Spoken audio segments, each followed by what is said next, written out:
내란 수계 윤석열에게 무기징역이 선고됐습니다. 사형 선고를 고대한 대다수 국민의 상식과는 거리가 먼 판결이었습니다. 윤석열은 무장 군대를 동원해 대한민국 헌정 질서와 민주주의를 짓밟고 국회와 선관위를 침탈해 국민의 생명을 위협한 내란 수계입니다. 특검은 즉각 항소하고 사법부는 법정 최고형을 선고해서 대한민국 법치주의가 살아있음을 증명해야 합니다. 민주당은 대한민국에서 다시는 내란의 비극이 되풀이되지 않도록 제도를 촘촘히 정비하겠습니다. 지난해 1월 저는 내란과 외환, 반란의 죄를 범한 자에 대해서는 사면, 감형, 복권을 제한하는 내용의 사면법 개정안을 대표 발의했습니다. 내란 수계 윤석열이 교도소 담장을 걸어 나올 수 없도록 사면법 개정안을 조속히 처리하겠습니다. 국민의힘도 내란 동조 정당이 아니라면 사면법 개정에 동참해 주시기를 바랍니다. 설날에도 SNS에 말폭탄을 쏟아내던 장동혁 대표가 윤석열 무기징역 선고에는 입을 굳게 닫았습니다. 사법부가 국가적 비상사태를 촉발한 내란 수계에 대해 판결을 내놨는데 어떻게 제1당의 야당 대표가 공식 입장을 한 줄 내놓지 않을 수 있습니까? 정녕 장동혁 대표가 국민 전체를 대변하는 공당의 대표가 맞는지 묻지 않을 수 없습니다. 정말 비겁합니다. 장동혁 대표가 여전히 국어 유튜버들의 눈치를 보고 있는 것이 아닌지 의심됩니다. 어제 전한길 씨는 이 재판을 받아들일 수 없다라고 밝혔는데 장동혁 대표의 입장은 무엇입니까? 윤 어게인입니까? 윤석열과의 절연입니까? 장동혁 대표가 눈치 봐야 할 대상은 한 줌도 되지 않는 윤 어게인 세력이 아니라 빚의 혁명으로 대한민국을 지킨 위대한 국민이라는 사실을 직시하기 바랍니다. 윤석열에 대한 나머지 재판도 신속하게 진행돼야 합니다. 내란뿐만이 아니라 평양 무인기 의혹, 순직 해병 수사 외압 의혹 등 국가 안보를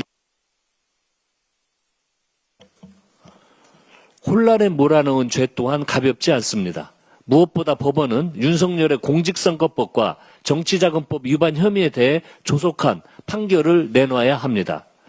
제20대 대선 당시 허위사실 공표로 유권자를 우롱하고 여론조사 결과를 무상으로 제공받고 공천권을 대가로 준 행위는 엄히 처벌받아야 마땅합니다.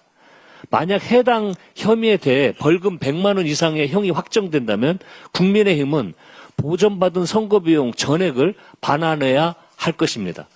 금명간 국민의힘이 당명을 변경한다는데 간판을 갈아 끼더라도 내란 수계 윤석열 추천당이라는 사실은 변하지 않습니다. 국민의힘은 지난 몇 년간 이재명 대통령의 선거법 사건을 겨냥해 선거비용 보전액 반환을 운운하며 겁박해 왔습니다. 심지어 2024년 11월 국민의힘 주진우 의원은 당선 무효형 선고 이후 선거비용 보전액에 대한 징수 면탈을 막기 위한 공직선거법 개정안도 발의한 바 있습니다. 사법부에 요청합니다. 윤석열의 정치관계법 위반 혐의 재판을 신속하게 진행해 주시기 바랍니다. 국민의힘에도 경고합니다. 꼼수로 선거비용 보전액 징수를 회피할 생각은 꿈도 꾸지 마십시오.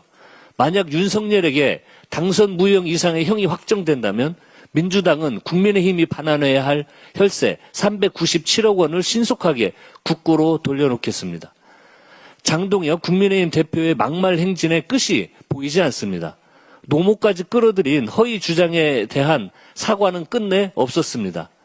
어제는 이재명 대통령을 향해 트럼프 만나는 게 껄끄러우면 SNS라도 관세 협상 잘해달라며 비아냥대기까지 했습니다.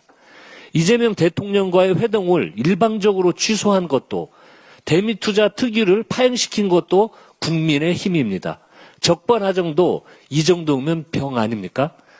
심지어 이재명 대통령 질문에 답하느라 과로사할 뻔했다라는 망언도 쏟아냈습니다. 과로사는 우리나라 노동 현장의 구조적 참극이자 퇴출시켜야 할 산업재해입니다. 장동혁 대표의 노동 인식 또한 한심할 따름입니다. 사사건건 이재명 정부의 발목을 잡는다고 등 돌린 민심이 돌아오지 않습니다.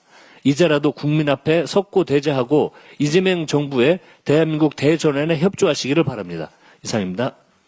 이어서 이현주 최고위원의 발언이